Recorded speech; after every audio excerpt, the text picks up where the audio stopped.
Le meilleur réflexe, c'est de tout remonter. Ouais, tu te poses pas trop de questions. Tu te poses pas de questions. Ouais. Il marchait très bien avant, il marchera très bien après. Ne réfléchis pas trop. C'est un dicton, quand tu cherches la merde, tu la trouves. Exactement. Nous revoilà. Nous revoici. À la tienne. À la tienne, Étienne. Bon, ce coup-ci, du coup, qu'est-ce qu'on fait? On s'ouvre une mousse déjà. On commence par les choses importantes. Mais là, on est face à un beau 1,9 litre 9D. Toujours le même. Parce Toujours que le forcément, tu es abonné et tu as vu Ouais, les autres vidéos. bien sûr. Obligé. Un joli 1,9 litre 9D de fabrication française. Soyons-en fiers, c'est un des meilleurs moteurs que cette terre ait porté. Un des plus fiables. En diesel, bien sûr. Et donc du coup, là, il y a un petit problème, c'est quand tu démarres le matin, bah, ça démarre mal. Voilà, quand je démarre le matin, il y a deux possibilités. Ou je tue la batterie, ou ça démarre.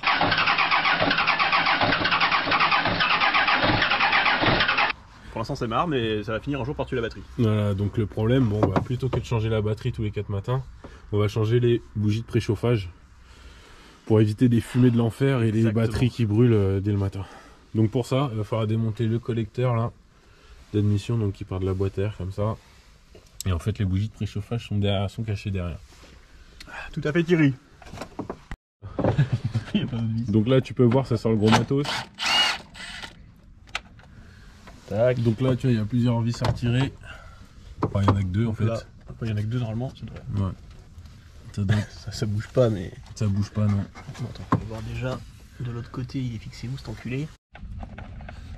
Ça pue. C'est ça de rouler au fioul. Putain, on m'a dit que ça restait entre nous, bordel. Putain, mais.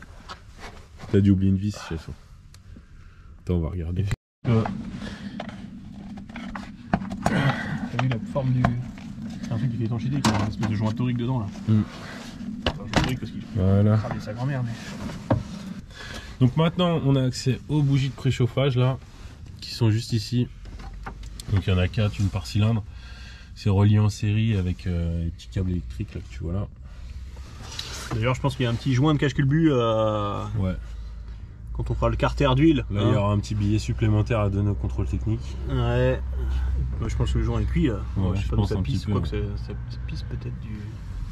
Et même là, t'as vu, t'as plus de calamine dans ceux-là que dans ceux-là. Bah, étonnamment, ça pisse vachement de là quoi. Ouais. Ouais.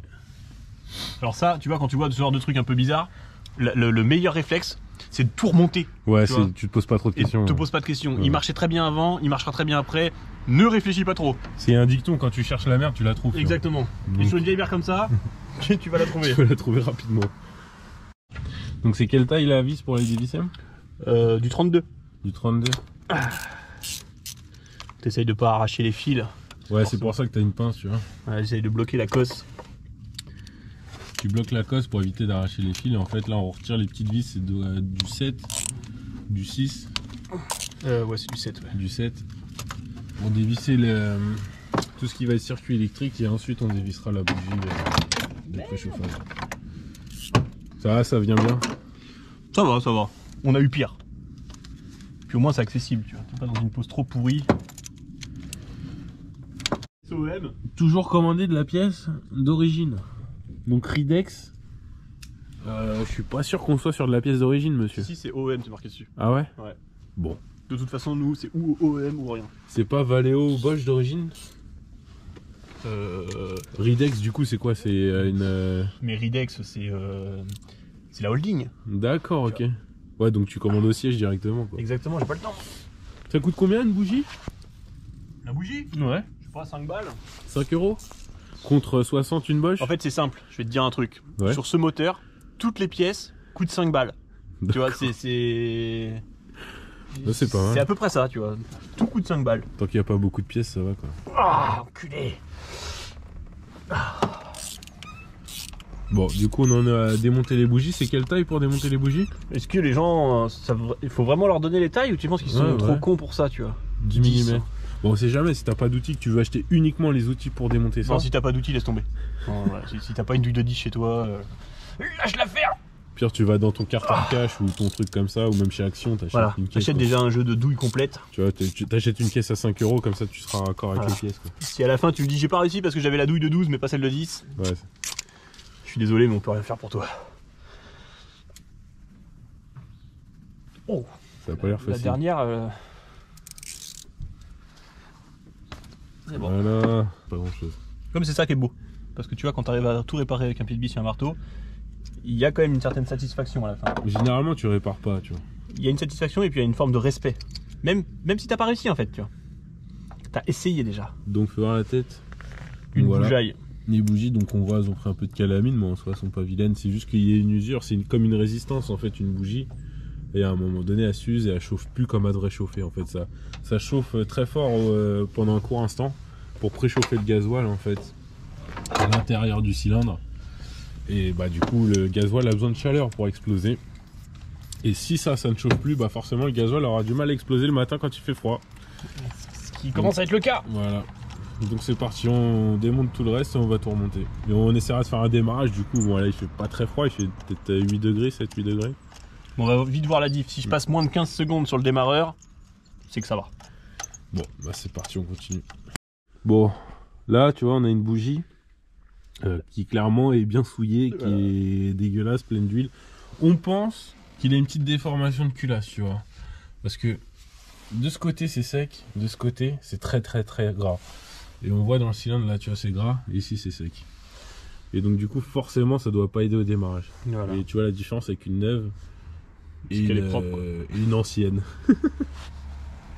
Voilà. Donc Voilà. vas-y, c'est parti, on remonte. Sens inverse. Tout Hein. ça. Sens inverse.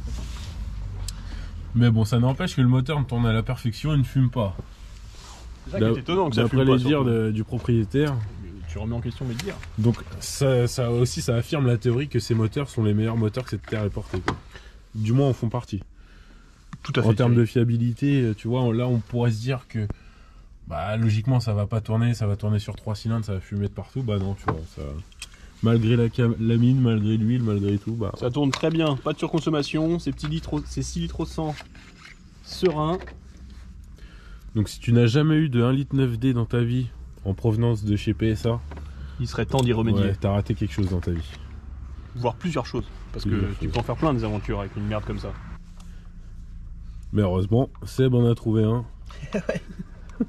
Et on est en train de lui refaire une petite santé. Une santé, on essaye de le faire durer encore un...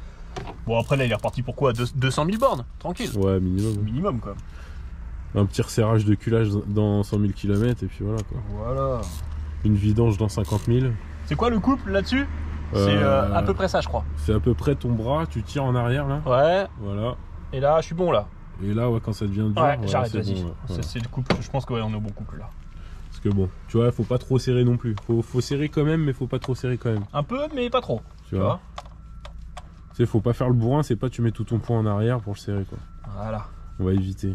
Sinon, bah, tu pourras changer de moteur ou de culasse quoi. On peut rentrer cet enculé là.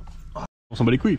Non mais comment du coup, parce qu'on va en profiter, monsieur est quand même ingénieur, comment du coup, parce qu'il y a beaucoup de pression dans un moteur diesel, comment la petite bougie avec son petit filetage arrive à être étanche? Alors, je sais pas vraiment parce que c'est pas moi qui l'ai fait, mais tu vois, sur une pièce comme ça, si tu regardes en termes de mécanique, l'étanchéité tu peux pas la faire sur le filet parce qu'on fait pas une étanchéité sur un filet, sauf sur des filets coniques.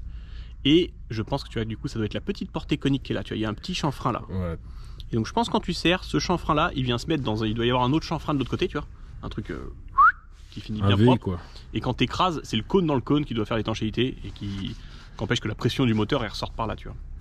Acier contre alu, ça peut être bon parce que l'alu il va un petit peu se déformer pour prendre la forme de l'acier et du coup, Ouais. ça peut être étanche, tu vois. Raison de plus pour pas Ouais. serrer non plus comme un gros forçat. Exactement. De toute façon, dans l'alu, tu sers jamais comme un gros forçat.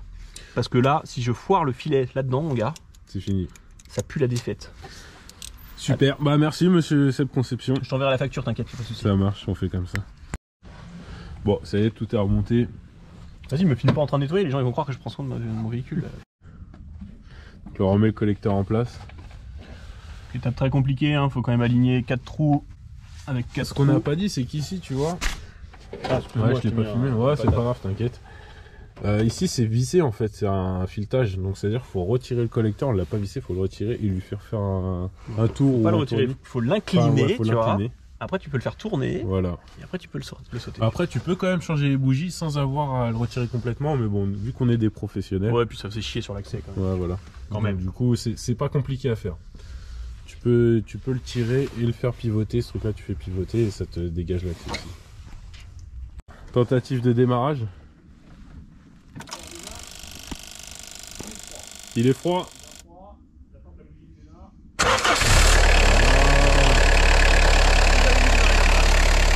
Donc tu peux témoigner. Never. Il a jamais démarré aussi bien. Jamais. Vraiment, tu sens que ça fait.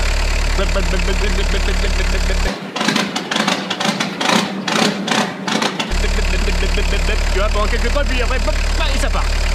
Magnifique. Bon bah ça aurait été utile. Abonnez-vous. Nickel.